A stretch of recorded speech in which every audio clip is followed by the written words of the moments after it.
Welcome back. Columbus is a boom town, meaning prices are going up as more people come to the area, and demand, of course, is sky high. And everyone can feel the pinch, from the prices at the pump to the grocery store. Tracy Townsend has more on the struggle with food insecurity, really, as this population continues to skyrocket. Tracy. All right, Clay, and as the young people say, the struggle is real when we are talking about this. Some families are finding it hard to stretch that dollar, and it's forcing them to really look at what's a priority. And sometimes they're considering paying bills or their health. Hunger in Boomtown is at crisis levels, and we're not talking about a snack. We are talking about severe food insecurity, and it really is a problem. Some people are going for entire days without food because they really are trying to find that balance between having enough money and actually, quite frankly, access to food. There is a new survey out from the Ohio Association of Food Banks, and it does say we're at crisis levels in terms of hunger in our state. People are forced to choose between food or basic needs. This is the number of pallets we will be going through today. Mornings at Imprem Holistic Community Resource Center are mission focused. Families come from dozens of counties and hundreds of zip codes in and around booming Central Ohio. We start service from 10 o'clock in the morning, but these families come here from 8 o'clock in the morning and line up. But as the region grows, so does the need to feed families. Alex Abroko-Claudy launched the outreach in 2014 out of his church with a goal of feeding 150 families a month. Imprem is now open all day, every Monday through Friday. They get most of the things they can live with from this location. And the shocking news is we have no funding from anywhere. The demand goes beyond this corner of Carl Road. All 88 counties in our state are served by 12 food banks, which work in partnership with shelters, food pantries, feeding sites, and the like. Keeps me up at night when I hear from families who have adults that are being forced to choose regularly to skip meals. Jory Novotny is the executive director of the Ohio Association of Food Banks. We talked with her at the Mid-Ohio Food Collective in Grove City about findings from a just-released study on hunger in the state.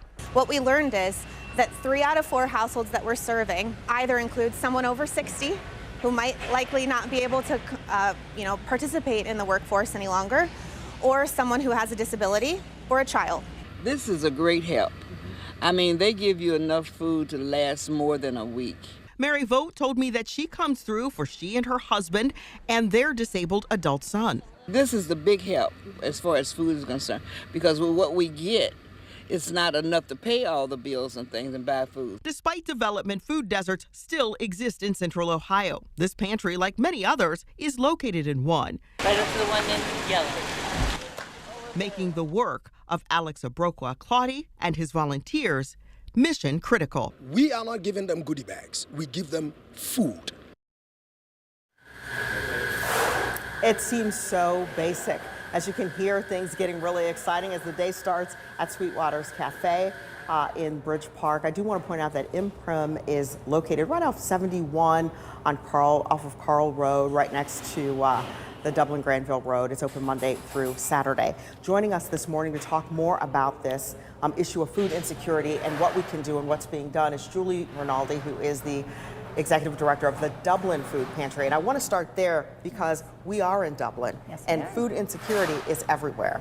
So what can you tell us about your experience with that? So my experience is that our need has grown exponentially over the last 48 years. We started in Dublin at a church in Dublin 48 years ago, and we outgrew the church and our space, and so we had to move to a larger space last year, and the need has just grown and grown and grown, and we're seeing more and more families that are in need of food, which I'm glad that you've brought that up in your show, because it's just amazing how much the need has grown, especially with families with children, multiple children in their families. So let's talk about, we're heading into, the pumpkin spice season. Right. I'm saying that because we're in a coffee shop. Right. But people think about giving on those big holidays. What can we do to address this, to help in this fight so that we can win the fight over food insecurity? I think just what you're doing is raising the awareness that food insecurity is everywhere. I mean, we're in Dublin, and people think, Dublin, there's no need. We served over 10 1,000 unique individuals last year. Unique individuals and families. We served over 4,000 children last year from 0 to 17. So the need is great. Just getting that awareness out is so important. This is Hunger Action Month, and so we're all trying to get the awareness out about hunger and food insecurity in our communities. But just get out, volunteer, come to the pantry and learn more about it. There's just such a feeling of respect and welcomeness and just need. I mean, it's amazing. We all of the food pantries in the area help each other out and work together and share resources together, which is really cool. So important. There's so much need, and so we all work together to try to meet that need, and it's growing. So people can come and volunteer real quickly. Can